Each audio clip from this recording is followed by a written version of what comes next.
So, does allowing your wrist to snap cause a flip?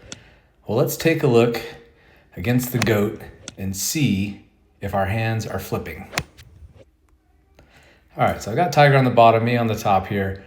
And now I'm going to walk you through what it looks like when you use your hands in the golf swing. There's a common thought out there that using your hands is what causes a flip. Well, the truth is, not using your hands can cause a flip, and definitely using them incorrectly can cause a flip. But let's see what happens with my swing, where you guys know I'm letting my wrist snap. I'm trying to get them to snap as fast as possible. And you'll see that as we come down, Tiger looks like he's doing pretty much the exact same thing. Watch his hands. So obviously my hands are leading at impact, even though I'm letting them snap. My left leg is snapping, my wrists are snapping. That's where all my speed is coming from.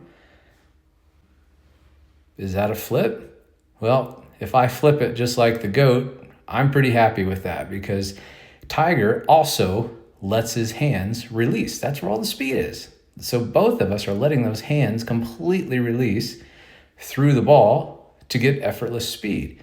And that's why the swings, in so many ways, look so similar. I'm not trying to hold off the release. I'm not trying to supinate my left wrist. In fact, if we look at this swing a little bit more closely, watch the angle between the club shaft and my right forearm all the way down. Notice how it's still basically 90 degrees to my forearm. If you're not sure what I'm talking about there, we'll just draw a quick little line here. If I can figure out how to use this thing.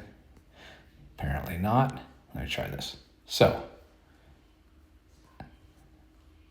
all right, not gonna work. That's the angle I'm talking about. Obviously, that's pretty close to my right forearm. Now, if I'm supinating all the way down into impact, instead of ulnar deviating, casting the club, or pronating, I'm gonna maintain that angle forever. So notice how my right forearm and shaft are still at basically 90 degrees to each other, still at 90 degrees to each other, still at 90 degrees to each other, all the way down.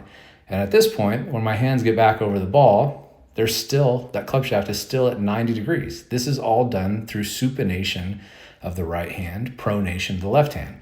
I know Hogan talked about supinating the left hand. That's the last thing on earth that I ever try and do, because my left hand is going to snap, and that's what's going to supinate it for me. That's where all the speed happens.